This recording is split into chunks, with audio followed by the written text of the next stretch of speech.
Okay so work energy और power इस particular topic पे हमारा डिस्कशन कंटिन्यू हो रहा था और पिछले जो सीरीज ऑफ लेक्चर हमने एंगेज की उन सभी लेक्चर्स में हमने दो अलग अलग एस्पेक्ट पर बात की थी। एक तो वर्क डन का कैलकुलेशन हमने सीखा इन जनरल केसेस और उसके बाद हमने एनर्जी और इन पर्टिकुलर काइनेटिक एनर्जी के बारे में कुछ डिस्कशन किया था कि उसे कैसे कैलकुलेट किया जाएगा किसी गिवन सिचुएशन में और अलग अलग टाइप और वैरायटी ऑफ इलस्ट्रेशन हमने इस पे कवर किया। अब आज का लेक्चर जो है अपना पोटेंशियल एनर्जी के बारे में होगा। ये एक ऐसा कंसेप्ट है जिसमें बहुत बार स्टूडेंट्स थोड़ा सा पजल होते हैं, थोड़ा सा परेशान होते हैं। हावेवर सुनने में इसकी जो आइडिया है, जो कंसेप्ट है, वो सुन के ऐसा लगेगा कि ये तो बहुत आसान सा है। पोटेंशियल एनर्जी हम तो बचपन से पढ़ते आ रहे हैं, 7th 8th क्लास से हमने देखा है पोटेंशियल एनर्जी क्या होती है। लेकिन फिर भी जब इस पे क्वेश्चंस फ्रेम किए जाते हैं तो काफी ट्विस्टेड, काफी पजल्ड तरीके के क्वेश्चंस हमें महसूस होते हैं और ऐसा लगता है कि आंसर ये करेक्ट है लेकिन वो रॉन्ग निकल आता है। हम इस पूरे लेक्चर में पोटेंशियल एनर्जी के कंसेप्ट को बहुत अच्छे तरीके से, बहुत सिंप्लीफाइड वे में समझने की कोशिश करेंगे। मैं आपके सामने रखूंगा बहुत सिंप्लीफाइड वे में, बहुत सारी बातें आएंगी और पोटेंशियल एनर्जी के कंसेप्ट को ही मैं थोड़ा सा एक्सटेंड करूंगा to understand the concept of equilibrium in physics. अलग अलग तरीके के जो इक्विलिब्रियम्स होते हैं उन पर भी हम बात करेंगे, जो कि डायरेक्टली और इनडायरेक्टली रिलेट ही किया जाता है पोटेंशियल एनर्जी के साथ। Now to talk about potential energy directly, ये इस स्टेज पर थोड़ा सा अर्ली हो जाएगा, जल्दी हो जाएगा। पोटेंशियल एनर्जी को अगर हम बहुत अच्छे तरीके से समझना चाहते हैं, बहुत केयरफुली इसे समझना चाहते हैं, तो हमें फोर्स के बारे में और थोड़ी सी इंफॉर्मेशन कलेक्ट करनी पड़ेगी। फोर्स के बारे में थोड़ा सा और एक्स्ट्रा मालूमात हमको ऐड ऑन करनी पड़ेगी और ये है about conservative and non conservative forces. ठीक है, वैसे हमने इन्हें इससे पहले कभी नहीं सुना। देखा जाए तो हम फोर्स को इन जनरल जो कैटेगराइज करते हैं वो फंडामेंटल फोर्सेस के लेवल पर करते हैं, रियल फोर्सेस के लेवल पर करते हैं, सीडो फोर्सेस के लेवल पर करते हैं। ठीक है, बस यही हमारा कैरेक्टराइजेशन है या क्लासिफिकेशन है फोर्स का। ये बिल्कुल ही एक नई बात हमारे सामने आने जा रही है कि फोर्सेस को हम दो और क्लासेस में डिवाइड करते हैं, दो और क्लासेस में हम इसे बांटते हैं। एक को हम नाम देते हैं कंजर्वेटिव, ठीक है, और दूसरे को जो है हम नाम देते हैं नॉन कंजर्वेटिव। मतलब जो भी कंजर्वेटिव में हम एक्सपेक्ट करेंगे उसका बिल्कुल उल्टा, उसका बिल्कुल अपोजिट, उसका बिल्कुल अगेंस्ट हमें देखने को मिलेगा नॉन कंजर्वेटिव। अब मैं इन सभी दोनों फोर्सेस पर बात करने वाला हूं, but before that let me give an example कि जो जनरल फोर्सेस हम ऑब्जर्व करते हैं, ग्रेविटेशन वाला फोर्स, इलेक्ट्रोस्टैटिक्स चार्जेस वाला फोर्स, मैग्नेटिज्म वाला फोर्स, ये जो फोर्सेस होते हैं ये आमतौर पर कंजर्वेटिव कंजर्वेटिव फोर्सेस की कैटेगरी में आते हैं। फिर उसके बाद फ्रिक्शन का फोर्स या विस्कोसिटी, लिक्विड फ्लो करते वक्त फ्रिक्शन जैसी एक चीज लिक्विड के फ्लो में भी डेवलप हो जाती है, हम ये क्लास 12th में पढ़ेंगे होपफुली। तो ये खास करके जो दो फोर्सेस होते हैं ना, ये नॉन कंजर्वेटिव की कैटेगरी में आते हैं। ठीक है, मैंने जस्ट एग्जांपल से इसलिए शुरुआत की कि थोड़ा सा आपके माइंड में कुछ रिलेशंस बनने लग जाए कि कंजर्वेटिव और नॉन कंजर्वेटिव का क्या मतलब हो सकता है। अब हम एक एक करके इसे डिटेल में समझने की कोशिश करेंगे कि हम कंजर्वेटिव फोर्स किसे कहेंगे और नॉन कंजर्वेटिव फोर्स किसे कहेंगे। Let's have a very simple and logical example to explain this. Suppose हमारे पास कोई एक पर्टिकुलर पॉइंट है, पॉइंट ए, ओके, जो अर्थ के नजदीक माना जा सकता है या किसी चार्ज के नजदीक माना जा सकता है या कहीं भी रैंडमली स्पेस में एक पॉइंट है, हमारे पास पॉइंट ए। और कहीं दूर हमारे पास एक दूसरा पॉइंट है, पॉइंट बी। ठीक है ना, पॉइंट बी। अब हम किसी ऑब्जेक्ट को पॉइंट ए से मूव कराते हुए, शिफ्ट कराते हुए, उस पे काम करते हुए हम उसे ले जाते हैं पॉइंट बी पर। ठीक है, चलिए मान लेते हैं कि ये हमारा पाथ नंबर 1 है। ठीक है, हमने काफी वर्क किया यहाँ पे, काफी एनर्जी स्पेंड की, काफी काम किया और उस ऑब्जेक्ट को किसी तरीके से हमने मैनेज किया कि वो शिफ्ट हो जाए पॉइंट ए से लेकर के पॉइंट बी पर, हालांकि मैं इसे बिल्कुल सीधे रास्ते से ले जा रहा हूँ, बिल्कुल स्ट्रेट रेफरेंस में मैं इसको लेके जा रहा हूँ। तो जारी बात है मैंने यहाँ पे कुछ एनर्जी स्पेंड की होगी, मैंने कुछ काम किया होगा, मैंने कुछ यहाँ पे वर्क डन अपना इनपुट दिया होगा, और उसी के रिजल्ट में ऑब्जेक्ट जो है ये अपनी लोकेशन से चेंज होके शिफ्ट होके पॉइंट बी पे आ गया। तो हो सकता है कि इस पाथ के लिए मैं ऐसे लिखूं कि ये वर्क डन नंबर 1 है, मैं यहाँ पे लिख रहा हूँ इसको, ये वर्क डन नंबर 1 है जो एक पाथ को बिलोंग करता है। अब मेरे माइंड में क्वेश्चन आया कि पॉइंट ए से पॉइंट बी जाने के लिए जरूरी नहीं है कि मैं सीधा ही रास्ता यूज करूं, सीधा ही पाथ यूज करूं। मैं ऐसे भी कर सकता हूं कि पॉइंट ए से पॉइंट बी जाने के लिए पहले थोड़ा सा सीधा चलूं ऐसे रैंडमली, फिर उसके बाद टर्न होकर के पॉइंट बी तक मैं किसी तरीके से ऑब्जेक्ट को ले जाऊं। अल्टीमेट ऑब्जेक्ट तो पॉइंट बी पर पहुंच गया, मकसद तो यही था हमारा कि पॉइंट बी पे ले जाना है, लेकिन हमने देखा कि हमने पाथ को बिल्कुल अलग तरीके से इस्तेमाल किया। We just use different path, बिल्कुल अलग पाथ हमने इस्तेमाल किया। अब हम ये सोचेंगे कि हमने यहाँ पे पाथ अलग यूज किया है, तो हमें कुछ अलग से एनर्जी का इसमें स्पेंड करना होगा, अलग एनर्जी हमको इसमें खर्च करनी पड़ेगी, या हमें कुछ अलग वर्क डन खर्च करना पड़ेगा। एंड लेट्स से कि मैं इस वर्क डन को क्लेम करता हूं W2, ठीक है। अब अगर हम इन दोनों दिस इज पाथ 2, अगर हम इन दोनों पाथ्स के रेफरेंस को ध्यान में लेते हुए वर्क डन को कंपेयर करें कि ए से बी जाना है, सीधे जाएं या थोड़ा सा घूम के जाएं, तो इन दोनों के लिए जो फोर्सेस इस्तेमाल हुए होंगे वर्क डन के लिए, डेफिनेटली वहां पे कोई ना कोई फोर्स तो आया होगा, चाहे एक्सटर्नल लेवल पर आ जाए, चाहे सिस्टम की वजह से रहे, whatever may be it, okay, particle खुद बना दे, जो भी चीज है, काम हो रहा है मतलब फोर्स तो रहे। इस बात को एग्री करते हैं ना? यस, अगर वर्क डन हो रहा है तो फोर्स तो रहेगा ना। एग्री कर रहे हैं ना आप इस बात को?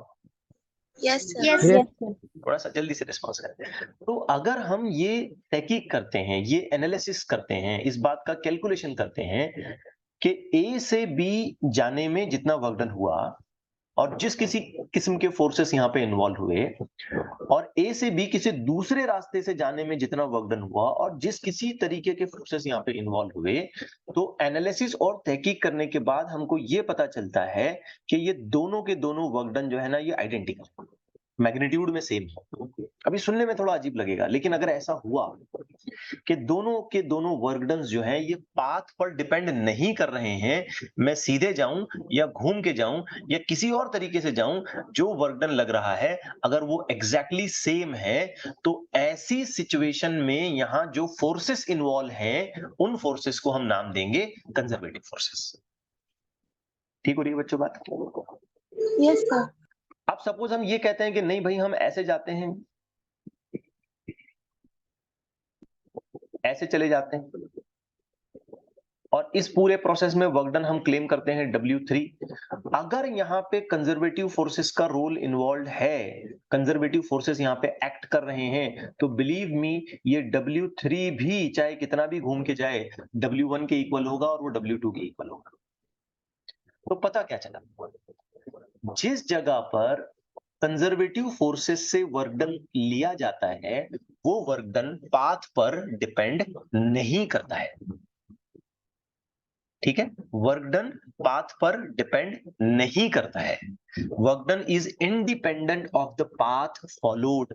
कैसे भी जाएं आप, कैसे भी जाएं, ठीक है, आपका अगर इनिशियल और फाइनल डेस्टिनेशन जहां आपको पहुंचना है अगर वो आइडेंटिकल है, वो सेम है, तो आप रास्ता कोई भी इख्तियार करें, वर्क डन कैसा निकलेगा? यस, इक्वल निकलेगा, लेकिन शर्त है किस तरीके के फोर्सेस के लिए? Conservative force. कंजर्वेटिव फोर्सेस के लिए। This is very important to remember, ये क्राइटेरिया सिर्फ और सिर्फ कंजर्वेटिव फोर्सेस के लिए अप्लाई होगा। तो पता चला कि कंजर्वेटिव फोर्सेस के लिए work done is independent of path. ये सबसे पहली और बड़ी इंपॉर्टेंट कंडीशन हमको यहां पे पता चली। मैं इसे लिख लेता हूं, आप भी नोट कर लें। For conservative forces work done W is independent of path. रास्ता कौन सा इख्तियार किया इस पे वर्क डन डिपेंड नहीं करेगा। ग्रेविटेशनल फोर्स ले लीजिए आप, फिर उसके बाद इलेक्ट्रोस्टैटिक्स का फोर्स ले लीजिए आप, फिर मैग्नेटिज्म में आने वाले फोर्सेस जो हैं, जो हमारी सिलेबस में पढ़ रहे हैं, बस मैं उन्हीं का एग्जांपल दे दूंगा, वो ले लीजिए आप। स्प्रिंग से रिलेटेड जो फोर्सेस डेवलप होते हैं, इलास्टिसिटी से रिलेटेड जो फोर्सेस डेवलप होते हैं, उन्हें कंसिडर करिए आप। ये सारे के सारे जो है ना, ये पाथ पर डिपेंड नहीं करते, ये सीधे सीधे इस बात पर डिपेंड करते हैं कि कहां से चले थे और कहां पहुंच रहे हैं।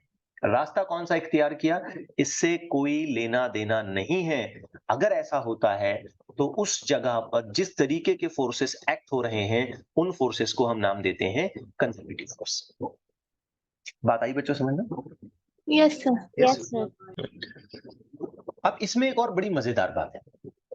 अच्छा, इसका बिल्कुल उल्टा मैं फौरन ही इस बात को क्लेम कर देता हूं, यहां समझा देता हूं कि अगर इस जगह पर नॉन कंजर्वेटिव फोर्सेस हैं, जैसे कि फ्रिक्शन या विस्कोसिटी, बस दो ही फोर्सेस का मैं यहां पे लेबल करूंगा, बिकॉज हमारी सिलेबस में हम इन जनरल ये दो ही फोर्सेस के बारे में बात करते हैं। तो अगर हमारे पास एक ऐसी सिचुएशन आ जाती है जिसमें हम ये देखते हैं कि work done in first situation is not equal to work done in second situation is not equal to work done in the third situation, तो ये कौन सी कैटेगरी के फोर्सेस का इन्वॉल्वमेंट बताएगा हमको? Non-conservative. Non conservative. तो बड़ी अच्छे तरीके से दिमाग में बिठाइए, किसी जगह पे अगर कोई काम हो रहा है और वो वर्क डन होने वाले पाथ पर डिपेंड नहीं कर रहा है, तो जिस तरीके के फोर्सेस वहां पे एक्ट कर रहे होंगे वो सारे के सारे कंजर्वेटिव कहलाएंगे। और वहां पर अगर वर्क डन पाथ पर डिपेंड करता हुआ नजर आ रहा है, पाथ बदलने से वर्क डन पूरा का पूरा चेंज होता हुआ हमें नजर आ रहा है, तो उस जगह पर इन्वॉल्व होने वाले सारे के सारे फोर्सेस हम कौन सी कैटेगरी में रखेंगे? यस, नॉन कंजर्वेटिव कैटेगरी में हम लोग रखेंगे। ठीक है, माइक जरा ऑफ रखें प्लीज। मुझे अभी रुक करके माइक ऑफ करना पड़ा। सो याद रखें इस बात को, मैं फिर एक बार इसको रिपीट करता हूं। If work done is independent of path, the forces involved in that calculation are Conservative force. conservative. If the work done depends on the path, then the forces involved in those calculations are Non-conservative. You do remember that non-conservative हमारे लिए syllabus में सिर्फ दो ही तरीके के forces हैं, एक friction है और एक विस्कोसिटी है। कंजर्वेटिव फोर्सेस में हम आमतौर पर ग्रेविटेशनल फोर्सेस को पढ़ेंगे, इलेक्ट्रोस्टैटिक्स वाले फोर्सेस को पढ़ेंगे, स्प्रिंग वाले फोर्सेस को पढ़ेंगे और कुछ हद तक मैग्नेटिज्म से आने वाले फोर्सेस को भी हम कंजर्वेटिव कैटेगरी में डिस्कस करेंगे। मैं एज पर सिलेबस बात कर रहा हूं, with in that limited range of text book. Okay, अब एक और इंटरेस्टिंग सी चीज देखें। सपोज फॉर एग्जांपल एक ऑब्जेक्ट जो है ये पॉइंट ए से अपना मोशन शुरू करता है और ये अपनी जर्नी पूरा करते करते करते करते किसी तरीके से दोबारा वापस से पॉइंट ए पर आ जाता है। मतलब उसकी फाइनल पोजीशन इनिशियल पोजीशन ही है, या कह लीजिए कि इनिशियल पोजीशन ही फाइनल पोजीशन बन जाती है। मतलब क्लोज्ड लूप में वो मूव करता है। ठीक है, क्लोज लूप में वो मूव करता है, उसका मोशन एक लूप में चलता है। अब वो लूप सर्कल में हो या किसी भी तरीके का हो, इससे कोई फर्क नहीं पड़ता है। तो आप मुझे बताएं कि इस जगह पर क्लोज लूप के केस में अगर कंजर्वेटिव फोर्स एक्ट कर रहे हैं तो वर्क डन कितना होगा? सोच समझ के बताएं। यस, बहुत आसान जवाब है इसका, जीरो। शाबाश, बहुत अच्छे। क्योंकि इस एग्जाम्पल से, इस पहले वाले एग्जाम्पल से हमको एक बड़ी ही खूबसूरत सी बात ये समझ में आती है कि अगर कंजर्वेटिव फोर्सेस हैं तो वर्क डन पाथ पर डिपेंड नहीं कर रहा है, तो किस पर डिपेंड कर रहा है? सोचने वाली बात है ना। तो वर्क डन बच्चों इस बात पर डिपेंड करता है कि इनिशियल से लेके फाइनल कहां है। रास्ता कौन सा इख्तियार करते हैं इससे कोई लेना देना नहीं है। मतलब पॉइंट्स पर डिपेंड करता है कि कहां से निकल के कहां जाना है, कौन से रास्ते से जाते हैं इट डज नॉट मैटर, कौन से पाथ को फॉलो करते हैं डज नॉट मैटर। लेकिन जब हम क्लोज लूप बनाते हैं तो क्या हम जहां से निकले वहीं वापस आ जाते हैं? Yes. अगर हम जहां से निकले वहीं वापस आ जाते हैं तो मानो जैसे वर्क डन हुआ ही नहीं, क्योंकि वर्क डन तो तब बनेगा जब इनिशियल और फाइनल पोजीशन में कुछ गैप है। इनिशियल और फाइनल पोजीशंस अलग अलग हैं, भले रास्ता कुछ भी हो, लेकिन पोजीशंस तो कम से कम अलग होनी चाहिए थी। लेकिन जब हम क्लोज लूप का कैलकुलेशन करते हैं तो हमें पता चलता है कि we reach to the same point from where we have started. तो इस सिचुएशन में अगर कंजर्वेटिव फोर्सेस का रेफरेंस है तो वर्क डन 0 हो जाएगा, कंजर्वेटिव के लिए 0 होगा। लेकिन सोचो अगर नॉन कंजर्वेटिव का रेफरेंस है तो यहां वर्क डन 0 नहीं होगा। Keep this point. ये किसके लिए लिखा मैंने? कंजर्वेटिव के लिए, और ये मैंने लिखा नॉन कंजर्वेटिव। नॉन कंजर्वेटिव के लिए यहां वर्क डन इसलिए 0 नहीं होगा क्योंकि वो पाथ पे डिपेंड करता है। तो आपने पाथ एक्वायर किया, आपने कुछ पाथ चला, आपने कुछ पाथ को फॉलो किया, तो जाहिर बात है यहाँ पे वर्क डन 0 नहीं होगा, कुछ तो वर्क डन बनेगा। और कंजर्वेटिव फील्ड वाला जो फोर्स है या कंजर्वेटिव फोर्सेस जो हैं वो पॉइंट पर डिपेंड करते हैं कि कहां से निकले कहां चले, कैसे चले, कौन से रास्ते से गए, इसका कोई लेना देना नहीं है। तो अगर आप वापस उसी जगह पर आ जाते हैं, आपका डिस्प्लेसमेंट 0 हो जाता है, आप पॉइंट को उसी जगह पे वापस ले आते हैं, पार्टिकल को कह लीजिए, तो फिर मानो जैसे कोई काम हुआ ही नहीं। वर्क डन इस जगह पर क्या माना जाएगा? 0। 0 माना जाएगा। अच्छा, अब एक सबसे इंपॉर्टेंट बात जहां से मैं जोड़ना चाहता हूं इसे पोटेंशियल एनर्जी के रेफरेंस के साथ। जब कभी किसी सिस्टम में, किसी जगह पर, किसी स्पेस में कंजर्वेटिव फोर्सेस एक्ट कर रहे हैं, ठीक है, तो उनके थ्रू किया गया वर्क डन हमेशा कन्वर्ट हो जाता है पोटेंशियल एनर्जी में। ठीक है, मैं इस स्टेटमेंट को लिख देता हूं। फॉर कंजर्वेटिव फोर्सेस, फॉर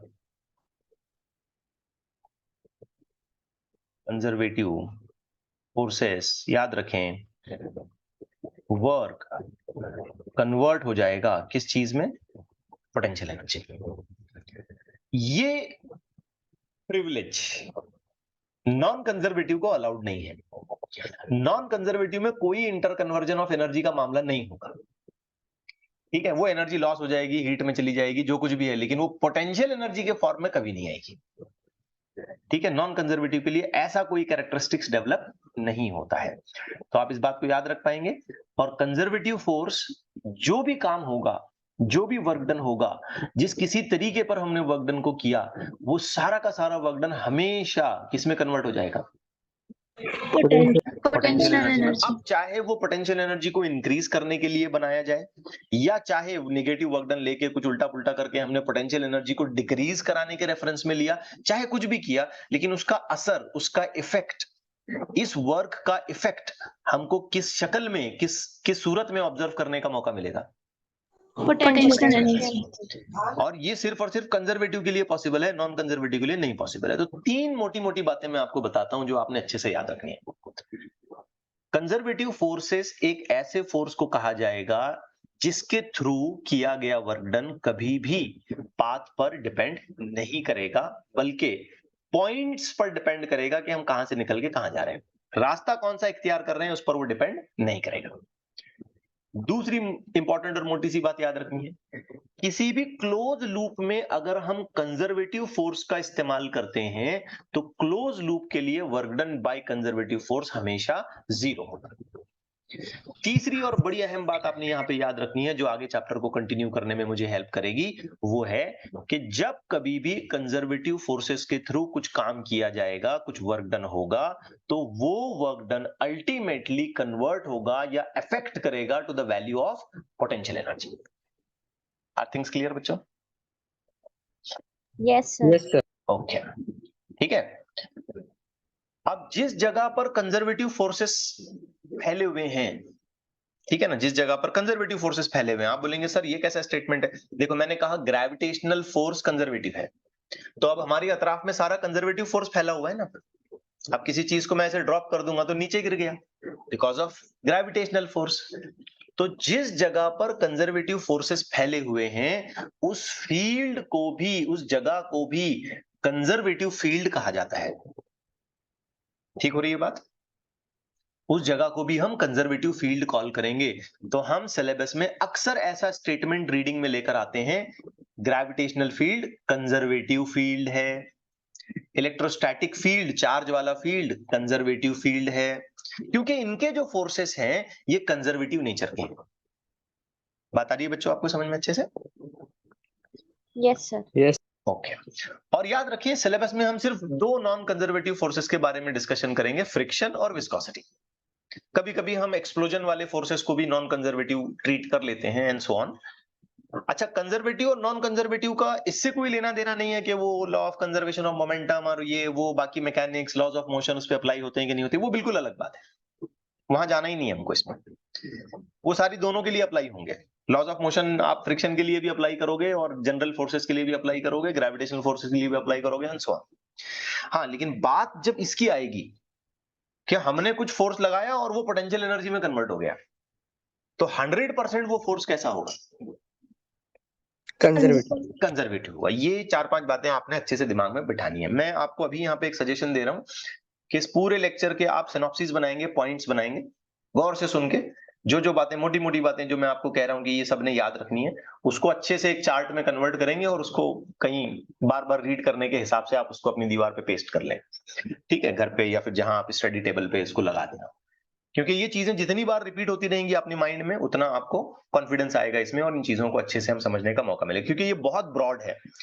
ये 4-5 चैप्टर्स को एक साथ कनेक्ट करेगा बाद में जाके, इसलिए केयरफुली समझना है। अब मैं एक छोटे से एग्जाम्पल से और आगे बढ़ता हूं।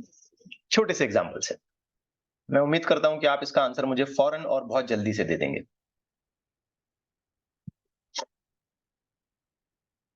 ये क्वेश्चन जेईई में पूछा जा चुका है और इस तरीके के अलग अलग लेवल के क्वेश्चन इससे पहले पूछे गए हैं। तो पार्टिकल ए से बी में मूव कराया गया है, 3 अलग अलग पाथ इसने यूज किए, फर्स्ट पाथ, सेकंड पाथ जो डायरेक्ट है और थर्ड पाथ ऐसे घूम के। तो कुछ हद तक मैंने ऐसी डायग्राम यहाँ पे बनाई है, अब वो माइंड में है एनी हाउ। लेकिन जिस फील्ड में हम इसे मूव करा रहे हैं ये ग्रेविटेशनल फील्ड है। अब हमसे ये पूछा जा रहा है कि भाई वर्क डन कैसा होगा, तो क्या लगता है आपको? Option B. B. Option B आ जाना चाहिए, क्योंकि मैं ये अब तक 4-5 बार रिपीट कर चुका हूं कि ग्रेविटेशनल फील्ड ये कंजर्वेटिव फील्ड है, इसमें एक्ट होने वाला फोर्स कंजर्वेटिव फोर्स है। कंजर्वेटिव फोर्स के लिए वर्क डन पाथ पर डिपेंड नहीं करता है। कंजर्वेटिव फोर्स के लिए क्लोज लूप में मूव करने पर वर्क डन 0 हो जाता है। कंजर्वेटिव फोर्स के लिए जब कभी भी हम कुछ वर्क डन परफॉर्म करेंगे या ऑब्टेन करेंगे तो उसका इफेक्ट या उसका कन्वर्जन हमेशा पोटेंशियल एनर्जी के फॉर्म में हमको देखने को मिलेगा। ठीक हो रही है बात? अब आइए Yes. एक और क्वेश्चन देखते हैं। एक और क्वेश्चन देखते हैं, जरा टफ है, थोड़ा सा ज्यादा मैथमेटिकल कैलकुलेशन इसमें इन्वॉल्व है, बट हम इसे कर लेंगे। ध्यान से देखें, एक पार्टिकल है जो एक्स वाई प्लेन में मूव कर रहा है, जो ऑलरेडी ओरिजिन पे है, and then it is suppose to move from 0 0 to A coordinates. A coordinates आप अंदाजा लगा सकते हैं, कुछ भी हो सकता है, 2 2 4 4 5 5 7 7 एंड अकॉर्डिंगली। फोर्स बड़ा ऐसा खतरनाक एक्ट हो रहा है इस पे, y कंपोनेंट भी है, x कंपोनेंट भी है and so on. X Y इसके कोऑर्डिनेट्स हैं मीटर में। Find the work done by this force if the particle moves along. तो ऑप्शन ए जरा ध्यान से देखें। तो पहले ये 0 0 से जाता है ए ओ पर, सॉरी ए 0 पर, और फिर बाद में ए 0 से जाता है ए पर, मतलब दो अलग अलग पाथ इसने लिए। ठीक है, let me just draw the coordinates here ताकि मैं आपको समझा सकूं यहाँ पे अच्छे से। लेट्स से कि ये बच्चों एक्स एक्सिस है, ये ए इसका लोकेशन है, ये वाई एक्सिस है और ये वाई एक्सिस का ए लोकेशन है। ध्यान से देखें तो पार्टिकल यहां है 0,0 है, करेक्ट है। अब इस पार्टिकल पे फोर्स एक्ट हो रहा है, F इज इक्वल टू के, कुछ कांस्टेंट माना जाएगा, Y square I cap plus, मैं के को अंदर ले लेता हूं, एक्स स्क्वायर जे कैप। ठीक है, अब हमें दो अलग अलग सिनेरियोज में वर्क डन यहां पे कैलकुलेट करना है, जिसमें पहले तो ये बताया जा रहा है कि पार्टिकल 0 0 से जाता है ए 0 में। तो क्या ये वाला मोशन मान लिया जाए? करेक्ट है, ए 0 मतलब एक्स में ए पर आ गया लेकिन वाई में अभी भी 0 पर है। This is going to the first part of the motion. फिर पार्टिकल दूसरे पार्ट में कहां जा रहा है? ए 0 से, यानी कि ए 0, ये ए 0 समझ में आया बच्चों सबको? x में a पर, y में 0 पे। Yes, Yes? sir. हाँ, फिर a 0 से कहां जा रहा है? a पर, A. यानी कि इस पोजीशन पे ये पहुंचा, यहां पहुंचा। तो ये कोऑर्डिनेट हो गया अपना a कॉमा a। आप x में भी a पर आ गए हैं और y में भी आप a पर आ गए हैं, लेकिन इसने दो रास्ते इख्तियार किए, पहले ऐसा गया फिर ऐसा गया। तो इस सूरत में हमको वर्क डन निकालना है, जाना तो हमको यही है, लेकिन ऐसे और ऐसे गया। तो इस सूरत में हमको वर्क डन निकालना है। तो मैं पहले जनरल वर्क डन का यहाँ पे फॉर्मेट तैयार कर लेता हूँ। बच्चों, अगर हम वर्क डन यहाँ पे निकालेंगे ना, तो बेसिकली हमको फोर्स इंटू डिस्प्लेसमेंट करना पड़ेगा। ध्यान से देखो, थोड़ा सा ज्यादा मैथमेटिक्स इन्वॉल्व है, लेकिन अच्छे से समझने की कोशिश करो। फोर्स है अपना K Y square I cap plus K X square J cap. अब डिस्प्लेसमेंट दोनों कोऑर्डिनेट्स में हो रहा है, इसलिए मैं लिखूंगा dx I cap plus dy j cap. दोनों कोऑर्डिनेट्स में हो रहा है तो मुझे मजबूरी में लिखना पड़ेगा dx dy, क्योंकि मैं एक स्मॉल सेगमेंटल वर्क डन ले रहा हूं। ब्रैकेट टू ब्रैकेट मल्टीप्लाई करेंगे। आपको याद होगा i डॉट i होता है 1, लेकिन i डॉट j होता है 0। ध्यान से Yes. देखिए बेटा, तो इस इक्वेशन को अगर मैं ब्रैकेट टू ब्रैकेट मल्टीप्लाई करता हूं तो K Y square dx I dot I 1 हो गया, लेकिन K Y square I cap जब dy j कैप से मल्टीप्लाई हो जाएगा तो 0 हो जाएगा, क्योंकि आई डॉट j 0 है। समझ रहे ना बेटा बात? Yes, sir. तो आई डॉट आई का आंसर तो 1 आएगा, लेकिन जब आई डॉट j की बारी आएगी तो वो 0 हो जाएगा। Let me right it here. तो ये जो पहला टर्म है, मैं इसे दो बार मल्टीप्लाई करूंगा ना, पहली बार इधर और बाद में इधर। पहली बार वाला मल्टीप्लिकेशन तो ये आ जाएगा, लेकिन दूसरा टर्म जब मैं मल्टीप्लाई करूंगा तो क्या आई डॉट जे बनेगा? Yes. आई डॉट जे का आंसर क्या आएगा? But 0. 0 आ जाएगा, तो लिखने की 0. चलें फिर अब इस लॉजिक पर बताएं अगला टर्म क्या बनेगा। अब मैं इस ब्रैकेट को ये वाला टर्म मल्टीप्लाई करूंगा, बोले जरा क्या होगा? Kx dy. वेरी गुड, शाबाश बेटा, के एक्स स्क्वायर डी वाई। ठीक है ना, क्योंकि पहले टर्म हो गया जे डॉट आई 0 हो जाएगा, फिर दूसरा टर्म हो जाएगा जे डॉट जे इस तरीके से 1 हो जाएगा, तो यहां बचेगा के एक्स स्क्वायर डी वाई। मतलब हमें जनरल जो वर्क डन का इक्वेशन मिल रहा है वो ऐसा मिल रहा है। अब इसको दो स्टेप में कैलकुलेशन करना है। पहली स्टेप नंबर 1 लिख देता हूं मैं यहां पर। हम कहां से निकले थे? 0 से। कहां जा रहे हैं? A. A A. में। A. इसका सीधा सा मतलब है बच्चों, ए में नहीं जा रहे हम, ए में तो बाद में जाएंगे बेटा, अभी कहां जा रहे हैं? 0. है ना, A. 0 कॉमा ए कॉमा 0 पे जा रहे हैं, मतलब ए पर पहुंच रहे हैं बेसिकली। एक्स एक्सिस में मूव कर रहे हैं ना बेटा, ऐसा नो? Yes. Yes. तो अब सोचो बच्चों कि इस सिचुएशन में y का टोटल वैल्यू कितना है? 0, क्योंकि y में तो चले ही नहीं। 0. dy में कोई चेंजेस हुए क्या? नहीं. तो ये भी 0। No. मतलब इस वर्क डन की इक्वेशन में मुझे y की जगह भी 0 रखना है और dy की जगह भी 0 रखना है, तो चुपचाप से मुझे बोलना चाहिए कि इस प्रोसेस में वर्क डन हुआ ही नहीं, क्योंकि मैं y की जगह क्या रखूंगा? 0, बिकॉज मैं तो x में जा रहा हूं, मोशन पूरा का पूरा x में हो रहा है, सो y की वैल्यू तो 0 ही लिखनी पड़ेगी मुझे। और मोशन चूंकि पूरा का पूरा x में हो रहा है तो dy जैसा कोई टर्म बनेगा ही नहीं। अरे भाई मैं ऊपर गया ही नहीं तो dy आया ही नहीं ना, तो dy भी 0 हो गया।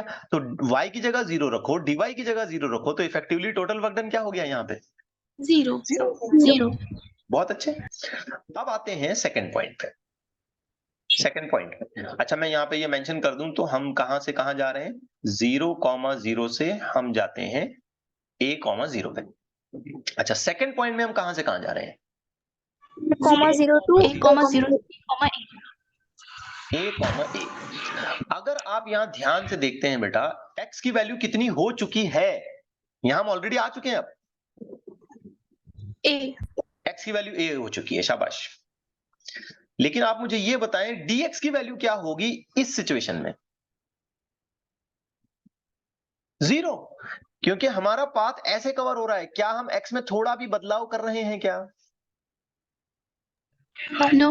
नहीं कर रहे हैं, x में कोई चेंज ही नहीं हुआ तो dx आएगा ही नहीं। तो इसका मतलब dx का वैल्यू क्या लिखेंगे हम? 0. 0 लिखेंगे। इसे जरा अच्छे से समझिए, रिलेट कर पा रहे हैं ना बच्चों आप? Yes, sir. तो अब हम वर्क डन निकालेंगे सेकंड कैटेगरी का। इसे हमें इंटीग्रेट करके निकालना पड़ेगा। तो इंटीग्रेशन हमारा अच्छे से चलेगा। ध्यान से देखें तो इंटीग्रेशन करने से पहले मैं dx की जगह पे 0 पुटअप कर देता हूं।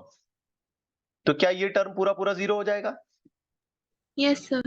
तो क्या बचा? Yes. वो लिखो, जो बचा सिर्फ वो लिखो, कि एक्स स्क्वायर dy, और y के पॉइंट ऑफ व्यू से 0 से a में चले हम, y के पॉइंट ऑफ व्यू से। इंटीग्रेशन सिर्फ y पे हो रहा है ना, तो y के पॉइंट ऑफ व्यू से हम 0 से a पे गए। क्लियर है बेटा बात? Yes, sir. हाँ, अब इस इक्वेशन को पूरा करते हैं बेटा। तो ये वाली हो गई इक्वेशन, इंटीग्रेशन 0 से a के a स्क्वायर। क्यों लिखा हमने a स्क्वायर? क्योंकि x का वैल्यू आइडेंटिफाई हो चुका है a इनटू dy। ठीक हो रही है बात? So work done in second case is equal to K A square, common निकाला, इंटीग्रेशन 0 से a dy। क्या मुझे बता सकते हैं dy का इंटीग्रेशन क्या होगा? X. dy का इंटीग्रेशन x कैसे होगा? Y square by 2. y। dx का इंटीग्रेशन x, dy का इंटीग्रेशन y, dk का इंटीग्रेशन k, dz का integration z। It's so simple. तो dy का इंटीग्रेशन क्या होगा? Y. लिमिट्स क्या? 0 से a। Upper limit minus lower limit करें तो ये हो गया a माइनस 0। 0 का तो कोई मतलब नहीं है, तो फाइनली वर्क डन क्या हो गया? के ए क्यूब। अब इस पूरे प्रोसेस का टोटल वर्क डन हमें निकालना है।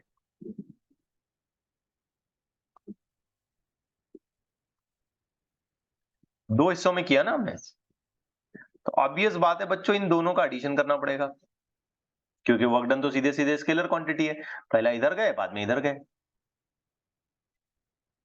है क्या नहीं? Yes, sir. तो दोनों का एडिशन करें आप। अब बताएं टोटल वर्क डन क्या होगा? K A cube. 0 प्लस के ए क्यूब, विच मीन्स मैं फाइनल आंसर लिख सकता हूं के ए क्यूब। तो ये हो गया टोटल वर्क डन। इस सिनेरियो में ये टोटल वर्क डन है। अब हमसे क्वेश्चन थोड़ा अजीब तरीके से ये पूछ रहा है, ये बहुत टफ होने वाला है, कि हम ऐसा 2 स्टेप में न जाते हुए अगर हम ऐसा सीधा गए स्ट्रेट, तो वर्क डन कितना होगा? तो अब क्या करें? तो इस वर्क डन को कैलकुलेट करने के लिए, ठीक है, सेकंड पार्ट ऑफ क्वेश्चन को सॉल्व करने के लिए मुझे इंटीग्रेशन लिखना पड़ेगा K Y square D X plus K X square D Y. ठीक हो रही है बात? इसका इंटीग्रेशन 0,0 से डायरेक्टली कहां तक? a, तक। 0,0 से कहां तक? a, तक। सीधा गए ना हम, ऐसा 2 स्टेप में कहां गए? सीधा गए कि नहीं ऐसा? ऐसा नो? Yes. हाँ, तो ये जो स्मॉल वर्क डन हमने निकाला था ना अभी, K D Y square, K Y square D X plus K X square D Y, इसी चीज का मैंने पूरा इंटीग्रेशन किया, लिमिट्स ये हैं। अब आप इसे गौर से देखें, आप इसे इंटीग्रेट यहां पर इस लेवल पर, जनरल लेवल पर नहीं कर सकते। फंस गए हम यहां पे। कुछ हायर लेवल की इंटीग्रेशन टेक्निक्स हमको यहाँ पे अप्लाई करनी पड़ेंगी, जो फिलहाल हमारे स्कोप ऑफ सिलेबस में है ही नहीं। तो आप तो इसको इंटीग्रेशन कर ही नहीं सकते। क्यों? क्योंकि यहाँ पे y के साथ वेरिएबल कौन है? DX. नहीं होता इंटीग्रेशन। यहाँ x के साथ वेरिएबल कौन है? DY. नहीं होता इंटीग्रेशन। अब तुम y को कांस्टेंट भी नहीं मान सकते, y को तुम कांस्टेंट भी नहीं मान सकते। अच्छा चलो, y को कांस्टेंट मान के उसकी जगह पे तुमने a रख दिया, चलो फॉर एग्जांपल, फिर बाद में dx का इंटीग्रेशन किया तो ये के ए क्यूब हो जाएगा, फिर ये भी के ए क्यूब हो जाएगा, चाहे जो कुछ भी हो जाए, इतना आंसर नहीं मिलेगा, इतना आंसर हमको नहीं मिलेगा। तो क्या पता चला? कि पहले रास्ते से अगर मैं वर्क डन कैलकुलेट करता हूं और दूसरे रास्ते से अगर मैं वर्क डन कैलकुलेट करता हूं सीधे, तो मुझे दो अलग अलग वर्क डन की वैल्यूज मिल रहे हैं।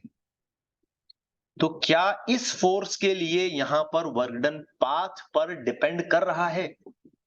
नहीं। यस। नहीं। Yes you are absolutely wrong, आप Yes. समझ नहीं पा रहे हैं इसका मतलब। Non conservative.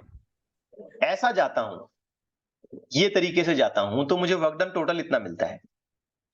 और जब मैं डायरेक्ट जाता हूं तो मुझे वर्क डन इतना नहीं मिलता है, कुछ और ही आंसर आएगा जब मैं इसका इंटीग्रेशन पूरा करूंगा। हालांकि इसके सिलेबस में इसका स्कोप ही नहीं है, हमको जाना ही नहीं है वहां तक, लेकिन बात समझ में आ गई कि इतना आंसर नहीं आएगा। तो क्या हमें दो अलग अलग वर्क डन मिल रहे हैं? यस। तो दो अलग अलग वर्क डन मिलने का क्या मतलब है? ये फोर्स कैसा है? Non conservative. Non conservative non conservative हो गया, ये फोर्स हो जाएगा नॉन कंजर्वेटिव।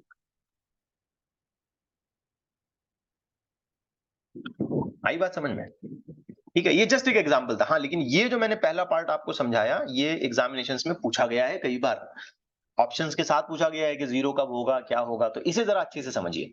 अब इसका इंटीग्रेशन भी हम थोड़ा जुगाड़ लगा के निकाल सकते हैं, कोई मैथमेटिकल टेक्निक वेक्निक यहाँ पे अप्लाई कर लेंगे and we can just manage to do it, but I don't want to get into that, क्योंकि उतना स्कोप ऑफ सिलेबस में रिक्वायर ही नहीं है। आप जेई मेन तक भी अगर पढ़ रहे हैं तो इतना जरूरत नहीं है उसकी।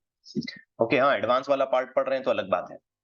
फिलहाल हमारा लेक्चर्स जो सीरीज चलती है अपनी, वो NEET, CET, JEE Main, maximum यहां तक जाते हैं हम लोग। एनी हाउ, हमें समझ क्या आया कि वर्कडन्स डिफरेंट हो रहे हैं। वर्कडन्स डिफरेंट होने का सीधा मतलब क्या माना जाएगा? फोर्सेस आर नॉन जो कंजर्वेटिव। भी फोर्स वहां पे काम कर रहा है, इन्वॉल्व है, वो फोर्सेस कैसे हैं? Non conservative non conservative. That's it, बात खत्म। आई ना बच्चों, बात समझ में अच्छे से? Yes sir. ओके, चलिए अब थोड़ा और आगे बढ़ते हैं।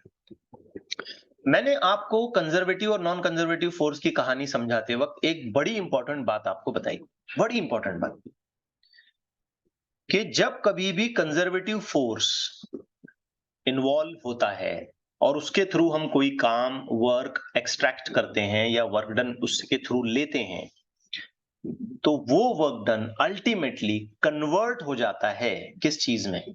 Potential energy potential energy. या तो वो उस पोटेंशियल एनर्जी के मैग्नीट्यूड को बढ़ाएगा या घटाएगा, डिपेंड करता है कि वर्क हम किस सिनेरियो में ले रहे हैं, पॉजिटिव ले रहे हैं कि नेगेटिव ले रहे हैं। ये सारी बातें मैं आपको बताऊंगा, लेकिन बेसिक पॉइंट जो आपको अपने जहन में रखना है वो ये है कि कंजर्वेटिव फोर्स के लिए वर्क डन हमेशा कन्वर्ट होगा, यूटिलाइजेशन में आएगा या स्टोर किया जाएगा in the form of potential energy. तो माइंड में क्वेश्चन आएगा, फिर इन दोनों का आपस में रिलेशन क्या है? तो बच्चों, इन दोनों का आपस में एक बहुत ही जबरदस्त सा रिलेशन है, यहीं पे मैं मेंशन कर देता हूं, याद रखें, ध्यान से देखें। कंजर्वेटिव फोर्सेस के लिए हो रही है ये बात खास। हम अक्सर पोटेंशियल एनर्जी को सिंबॉलिकली यू इस लेटर से बताते हैं और काइनेटिक एनर्जी को के से बताते हैं, तो हम लोग लिखते हैं ना के ई। वैसे पोटेंशियल एनर्जी को हम वैसे तो लिखते हैं पी, लेकिन सिंबॉलिकली हम उसे बताते हैं यू से। तो force, conservative force is negative gradient of potential energy. अब ये थोड़ा सा आपको अजीब लगेगा, ये क्या मतलब है, क्या बोल रहे हैं sir, negative gradient and all that. तो इसका मतलब ये है कि जब हम कुछ डिस्टेंस मूव करते हैं, पार्टिकल को या किसी बॉडी को कुछ डिस्टेंस खिसकाते हैं, हटाते हैं, उसकी पोजीशन चेंज करते हैं, तो उसके पोजीशन के चेंज करने में कितनी पोटेंशियल एनर्जी चेंज हुई, इन दो चीजों का हम रेशियो लेंगे और उसके साथ माइनस अप्लाई करेंगे, तो हमें मिलेगा फोर्स इन मैग्नीट्यूड। डायरेक्शन समझने का एक तरीका है। शायद मुझे इन चीजों को समझाने के लिए 2 लेक्चर्स लेने पड़ेंगे, and I will be taking 2 lectures, don't worry, लेकिन मैं इन चीजों को अच्छे तरीके से आपके दिमाग में फिक्स करना चाहता हूं। तो अक्सर ये कहा जाता है कि force, conservative force is negative gradient of potential energy. Gradient का मतलब यहाँ पे बदलना, चेंज होना, ठीक है, वेरिएशन आना उसके अंदर। अब मैं एक पार्टिकल को उठा के दूसरी जगह पे रखा, ठीक हो रही है बात, समझ आ रही है? एक पार्टिकल को उठा के मैं दूसरी जगह पे रखता हूं। अब बच्चों, जैसे ही मैंने उस पार्टिकल को उठा के दूसरी जगह पे रखा, तो उसकी पोटेंशियल एनर्जी में कुछ फर्क पड़ेगा। क्यों फर्क पड़ेगा, मैं भी समझाता हूं आपको। पोटेंशियल एनर्जी का जब आर्टिकल आएगा तो आप इस बात को बाकायदा फील करेंगे, होपफुली आप इसको एकदम फीलिंग के साथ समझेंगे कि हाँ यार ये तो सही है। तो जब भी हमने पोजीशन चेंज की, उसके नतीजे में, उसके रिजल्ट में क्या होगा? पोटेंशियल एनर्जी थोड़ी सी चेंज हो जाएगी। तो पोटेंशियल एनर्जी की चेंज वैल्यू और जितना डिस्टेंस तुमने मूव कराया, डिस्टेंस, पाथ नहीं गिनना, डायरेक्ट डिस्प्लेसमेंट देखना है आपने। जितना डिस्प्लेसमेंट, जितना आपने मोशन कराया है, उन दोनों का आपने रेशो लेना है।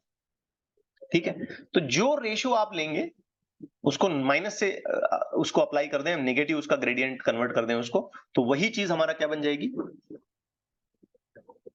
क्या बन जाएगी वही चीज हमारी? ये क्या है? वही चीज क्या बन? फोर्स। लेकिन कौन सा force? Conservative conservative force, non conservative नहीं। नॉन कंजर्वेटिव के लिए कोई प्रिविलेज नहीं है, नॉन कंजर्वेटिव के लिए कोई कंडीशन ही नहीं है। नॉन कंजर्वेटिव ऐसा है जैसे मान लो हमने उसको हमारे घर से बाहर ही रखा है। नॉन कंजर्वेटिव के लिए हम हमेशा बोलते हैं ये तू पाथ पे डिपेंड कर रहा है, चल हट, बाजू में चले जाए यहाँ से, कोई लेना देना नहीं है तेरा, तेरा जितना पाथ होता है, जितना हिसाब बनता है, जितनी मजदूरी की उतना कैलकुलेशन कर और निकल। ये नॉन कंजर्वेटिव के लिए। कंजर्वेटिव के लिए ऐसा नहीं है, बहुत सारे प्रिविलेजेस हैं उसके लिए। मजदूरी के रेफरेंस में हम नहीं देखेंगे कि भाई इतना चला तो इतने पैसे दो, ऐसा नहीं देखेंगे हम। बिल्कुल अलग क्राइटेरिया होगा उसके कैलकुलेशन का। ठीक हो रही है बेटा? बात समझ आ रही है?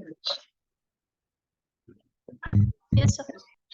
अब हम इन सभी बातों को एक बिल्कुल सिंप्लीफाइड तरीके से आपके सामने अगर रखने की कोशिश करें, तो the best way is to make a kind of differentiation. एक टेबल बना देते हैं भाई, डिफरेंशिएशन, डिफरेंसेस, सिमिलैरिटीज, डिफरेंसेस, सारी बातें एक साथ। अब इसमें देखो सारी चीजें हैं। कंजर्वेटिव फोर्स एक्सप्रेस होगा minus D you by D x. अच्छा, यहाँ डी वाई भी आ सकता है, डी जेड भी आ सकता है, डी आर भी आ सकता है इन जनरल। अगर एक्स एक्सिस में मोशन हो रहा है तो हम इसे एक्स लिखेंगे। It has no relation with the potential energy for non conservative force. Conservative force के लिए जो भी वर्क डन है वो पोटेंशियल एनर्जी में कन्वर्ट हो जाएगा। यहां पे वो वर्क डन पोटेंशियल एनर्जी में कन्वर्ट नहीं होता है। इनफैक्ट हम उसको रिकवर भी नहीं कर सकते, रिकवर भी नहीं कर सकते हम उसको। अब ये बड़ी मुद्दे की बात है।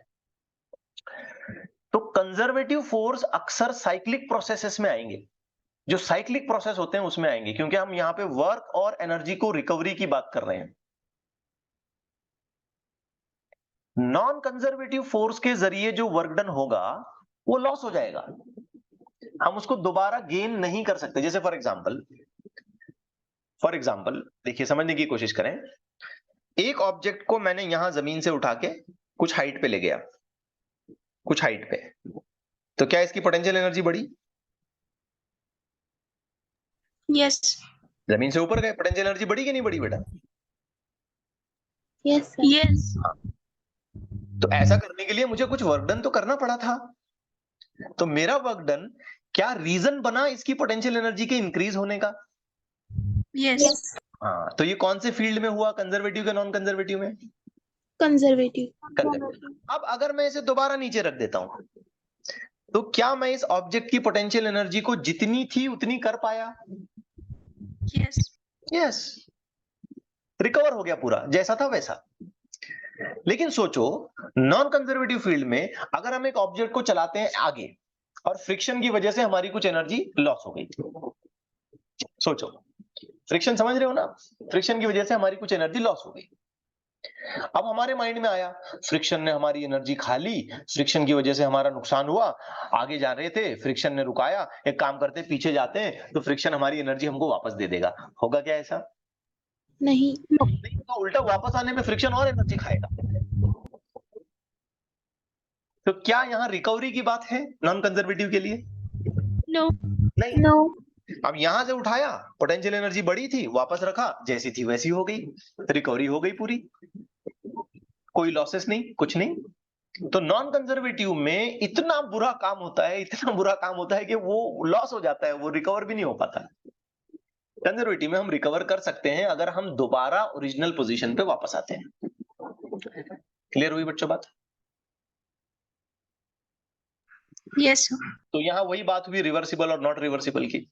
फिर यहाँ मैंने आगे उसी चीज को दोबारा लिखा है कि वर्क डन यहाँ पाथ पे डिपेंड नहीं करेगा, वर्क डन पाथ पे डिपेंड करेगा। यहाँ वर्क डन इनिशियल और फाइनल पोजीशंस पे डिपेंड करता है, और अगर वो सेम है इनिशियल और फाइनल पोजीशंस तो वो बिल्कुल जीरो हो जाएगा वर्क डन। यहाँ पे ऐसा जीरो वीरो कुछ होगा नहीं, जितनी मजदूरी की उतना पैसा देना पड़ेगा नॉन कंजर्वेटिव में।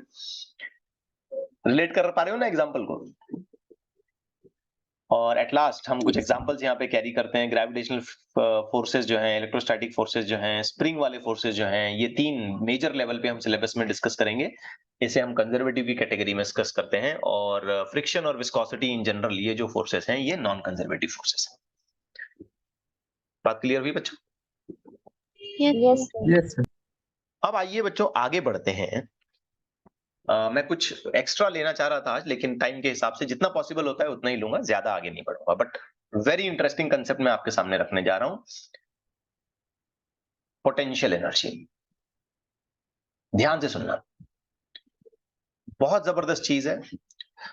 मैं तो ऐसा मानता हूं कि सिलेबस में जो 12th के चैप्टर्स हैं अपने, ग्रेविटेशन वाला चैप्टर्स हो गया, स्प्रिंग वाला चैप्टर हो गया, ऑसिलेशन वाला, इलेक्ट्रोस्टैटिक्स का पूरा चैप्टर हो गया, कुछ हद तक आप कह लीजिए कि मैग्नेटिज्म वाले चैप्टर्स हो गए हैं। पोटेंशियल एनर्जी भर भर के वहां पे सवाल है, क्वेश्चंस भर भर के वहां पे, बड़े ध्यान से समझना है। सबसे पहली बात पोटेंशियल एनर्जी के लिए आपने ये याद रखनी है कि ये सिर्फ और सिर्फ कंजर्वेटिव फील्ड्स में आएगी। कौन से फोर्सेस के लिए आएगी? Conservative. Conservative forces oblique fields, इन्हीं में ये आएगी, बाकी जगह पे नहीं आएगी ये। ठीक है। दूसरी बात आप पोटेंशियल एनर्जी के बारे में याद रखें, जैसे हम काइनेटिक के बारे में बोलते हैं ना कि it is the energy when the object is in motion, when the object is utilising its energy in motion, तो वो एनर्जी काइनेटिक कहलाती है। तो पोटेंशियल एनर्जी जो है ना बच्चों, ये हमेशा याद रखें, ये स्टोर्ड फॉर्म ऑफ एनर्जी है। कैसी? स्टोर्ड, जमा, वहां पे है। जैसे स्प्रिंग को आपने ऐसे प्रेस किया तो अब स्प्रिंग में एनर्जी आती नहीं आती? Yes, sir. और फिर उस स्प्रिंग के सामने एक छोटा सा बॉल रखें और स्प्रिंग को छोड़ दें तो स्प्रिंग बॉल को हिट कर देगी जोर से।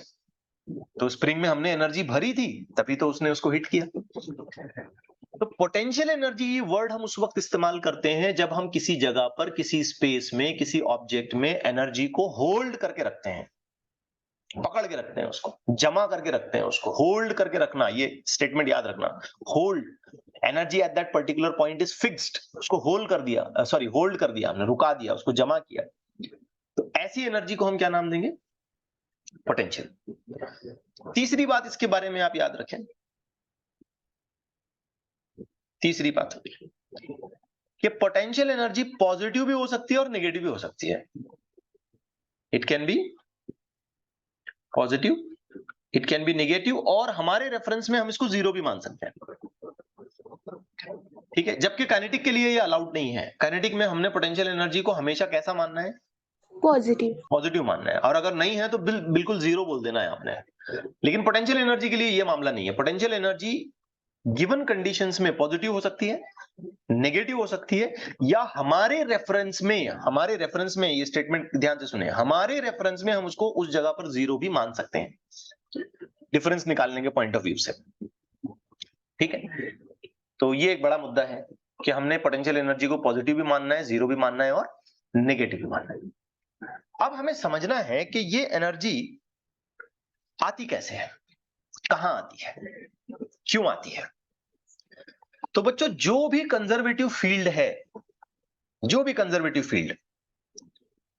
फील्ड मतलब जिसमें फोर्सेस हमेशा वर्क डन पाथ पर डिपेंड नहीं करेगा, ऐसे फोर्सेस जिसमें डेवलप हो रहे हैं जिनके लिए वर्क डन पाथ पर डिपेंड नहीं करेगा। तो कंजर्वेटिव फील्ड में हर एक पॉइंट, हर एक लोकेशन, हर एक जगह एक पर्टिकुलर एनर्जी को बिलोंग करता है, एक पर्टिकुलर एनर्जी को। Let me give an example.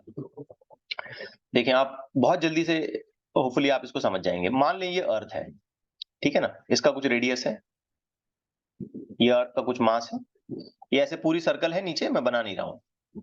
Are things clear? अब हमारे पास एक पर्टिकुलर ऑब्जेक्ट यहां पे है, एक पर्टिकुलर ऑब्जेक्ट जो बिल्कुल हमने अर्थ के सरफेस पे लगा के रखा है, टच करके। और ये जो छोटा सा ऑब्जेक्ट है, इसका मास है 1 किलोग्राम। सिंपल कर लेते हैं, आप मुझे बताएं कि इस पर्टिकुलर ऑब्जेक्ट के लिए जब ये अर्थ के सरफेस पे टच कर रहा है तब इसकी पोटेंशियल एनर्जी कितनी है?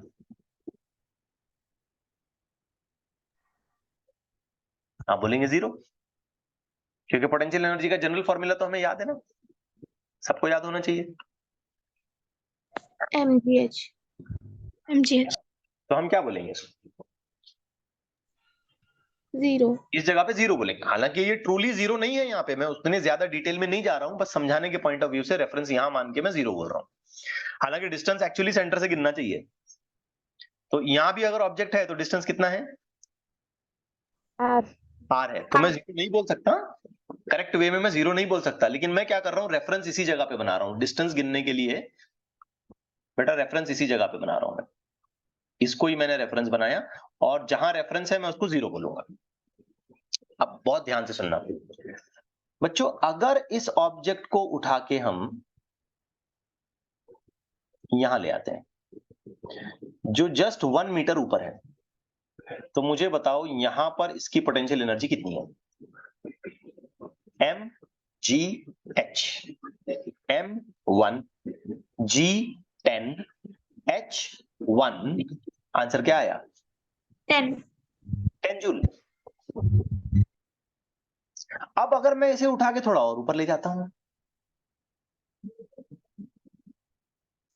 और 1 मीटर ऊपर ले गया, तो बताओ यहां इसकी एनर्जी कितनी है? 1 मीटर और ऊपर ले जाने का मतलब है ग्राउंड से 2 मीटर ऊपर ले गया। 20 हाँ, वेरी गुड। तो यहां पे क्या हुआ इसकी एनर्जी? 20 जूल। अब बच्चों बहुत ध्यान से सुनो, तो अर्थ के सराउंडिंग में इस जगह पर 1 किलोग्राम के मास के लिए कितनी एनर्जी स्टोर है? 10 जूल तो ये उसकी उस जगह की पोटेंशियल एनर्जी हो गई,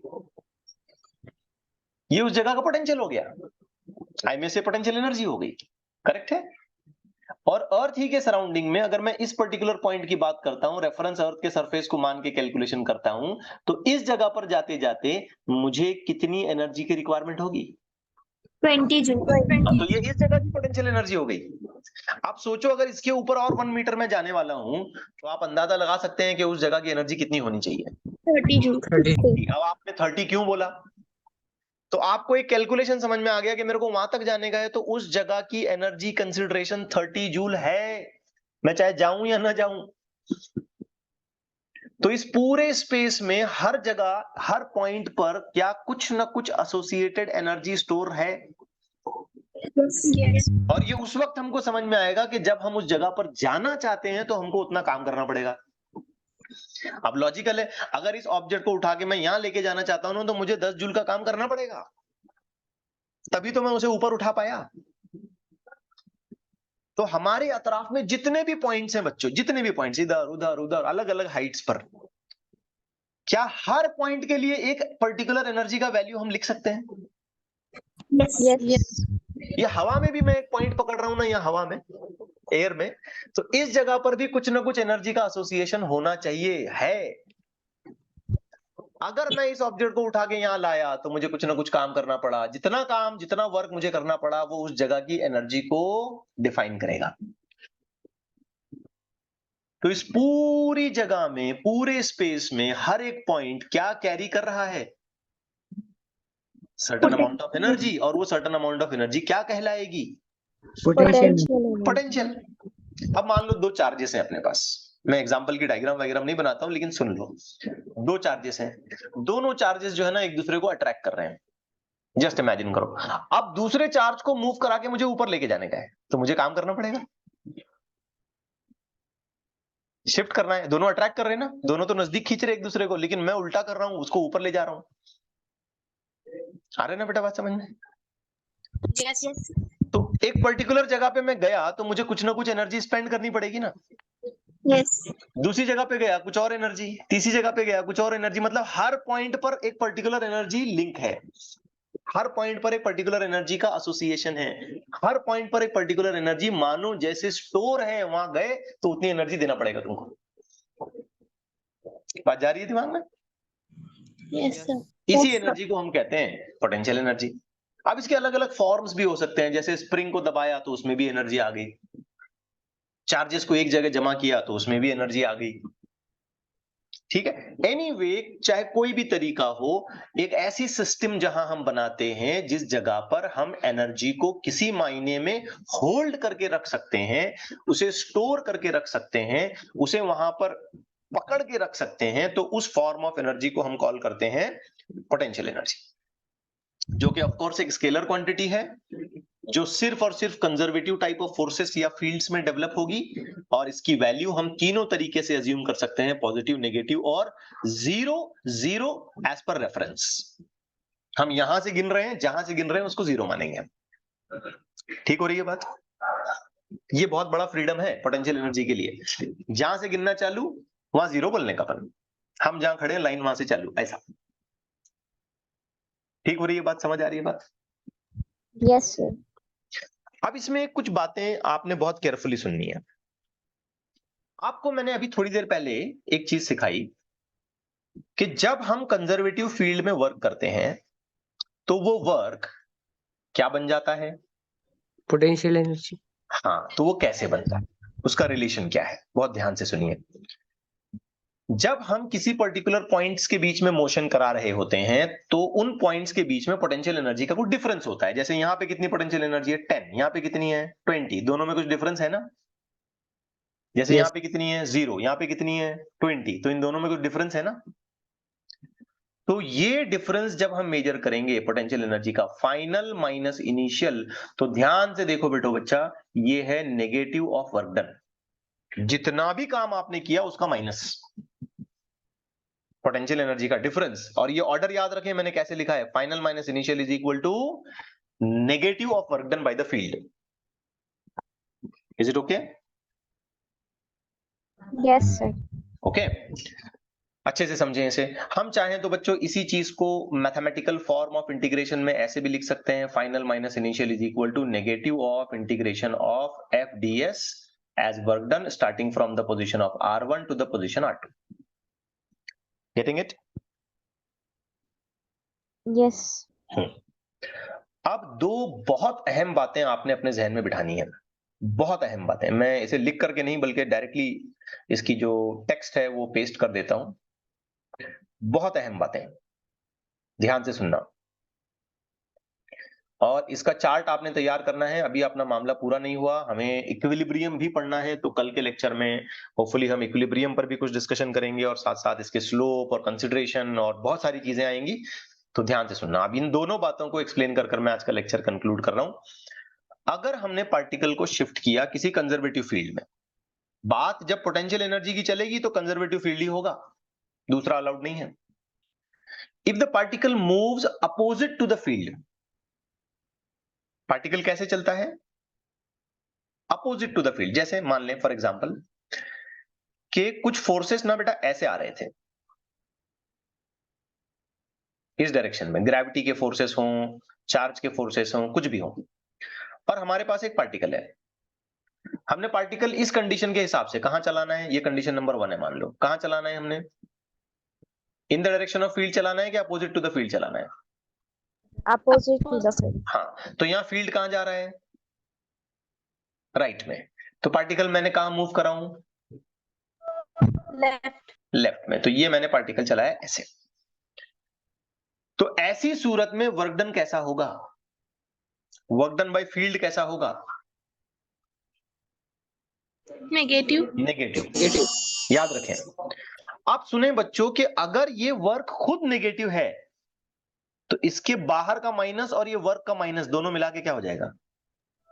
प्लस। पॉजिटिव हो जाएगा। मतलब पोटेंशियल एनर्जी का चेंज कैसा होगा? इंक्रीज। इंक्रीज नहीं, पॉजिटिव होगा। पोटेंशियल एनर्जी का चेंज कैसा होगा? पॉजिटिव होगा। इसका मतलब यह है कि पोटेंशियल एनर्जी इंक्रीज होगी। अब यहां 3 बातें आपने जहन में बिठाना है। पार्टिकल का मोशन कैसा हुआ? फील्ड के फोर्स के साथ क्या उसके अपोजिट? अपोजिट। जहां भी फोर्स जा रहा है तुमने उसके अपोजिट डायरेक्शन में चलना है। अगर हम ऐसा करें तो फील्ड का वर्क डन कैसा हुआ? नेगेटिव। समझ में भी आता है, फोर्स का डायरेक्शन और डिस्प्लेसमेंट अपोजिट है तो वर्क डन नेगेटिव होता है। क्लिक कर पाए? Yes sir. यस। हाँ, तो हम कैसा चले, फोर्स के साथ में चले क्या उसके अपोजिट चले? Opposite. हम फोर्स के अपोजिट चले तो वर्क डन कैसा हुआ? Negative. नेगेटिव। अगर वर्क डन नेगेटिव हुआ तो पोटेंशियल एनर्जी इंक्रीज होगी कि डिक्रीज होगी? Increase. इंक्रीज होगी। मतलब ये कि इफेक्टिव पोटेंशियल एनर्जी का चेंज पॉजिटिव आएगा कि नेगेटिव आएगा? Positive. पॉजिटिव आएगा। चार बातें हुई। फील्ड के साथ चले के अपोजिट चले? Opposite. वर्क डन कैसा हुआ? Negative. पोटेंशियल एनर्जी का चेंज कैसा आया? Positive. Effective value potential energy की इंक्रीज हुई कि डिक्रीज हुई? Increase. इंक्रीज। अब इसका उल्टा मान लो, ये पॉइंट 1 के लिए, ठीक है ना? ये पॉइंट 1 के लिए मैं यहाँ पे इसको समराइज कर देता हूं। जो जो बातें मैंने आपको बताई, यहाँ पे वर्क डन आएगा नेगेटिव और चेंज इन पोटेंशियल आएगी पॉजिटिव, और हम देखेंगे कि फाइनल पोटेंशियल एनर्जी ज्यादा होगी और इनिशियल पोटेंशियल एनर्जी कम होगी। तभी तो हम बोलेंगे ना पोटेंशियल एनर्जी इंक्रीज हुई। अब मान लो बच्चों हम फील्ड के साथ चलते हैं, ठीक है? ये पॉइंट नंबर 2 है अपना। तो बिल्कुल उल्टा, वर्क डन कैसा हुआ? Positive. पॉजिटिव वर्क आएगा। पॉजिटिव वर्क आने का मतलब चेंज इन पोटेंशियल एनर्जी कैसी होगी? Negative. नेगेटिव। आप पढ़ सकते हैं यहाँ पे, देखें, if the particle moves in the direction of field, work done आया positive, change in potential energy कैसी आई? नेगेटिव। तो इसका सीधा सा मतलब क्या हुआ? पोटेंशियल एनर्जी क्या हुई? Decrease. मतलब फाइनल वैल्यू कम आएगी और इनिशियल वैल्यू ज्यादा होगी। अब ये दोनों बातें ना दिमाग में अच्छे से बिठाना है ताकि हम इसी चीज को कैरी करें for the concept of equilibrium, for the concept of calculation of potential energy with respect two forces. Nature of forces attractive है कि रिपल्सिव है, बहुत कंफ्यूजिंग होगा ये बाद में। इसलिए जितना मैंने अभी ये लास्ट में बताया इसको तो पक्का दिमाग में बिठाएं आप। मैं रिपीट कर रहा हूं, फोर्स के साथ जा रहे हैं, फोर्स के साथ जा रहे हैं, बताएं क्या क्या होगा? Positive work done. फोर्स के साथ जा रहे हैं तो Work done. Positive Energy. Potential energy का change, Negative. Negative. Potential energy Decrease. Decrease. Force के अपोजिट जा रहे हैं, Work done negative. Potential energy positive और increase पोटेंशियल होगी. एनर्जी पॉजिटिव होगी, change in potential energy positive होगी, और फाइनली हम ये कह सकते हैं कि effective value of potential energy increase हो गया है। ओके, तो यहां तक का आज का लेक्चर अपना काफी है। इसी चीज के आगे हम अगली क्लास में कंटिन्यू करेंगे, ठीक है? मुझे और एक हाफ आवर लगेगा इक्विलिब्रियम वगैरह समझाने के लिए, but it is not right time to discuss. Already हम 1 आवर डिस्कस कर चुके हैं, तो हम अपने टाइम को जरा स्ट्रिक्टली फॉलो करेंगे भाई, 1 घंटे का लेक्चर बराबर चले अपना। ओके, रुक जाएं फिर यहाँ पे। Yes sir.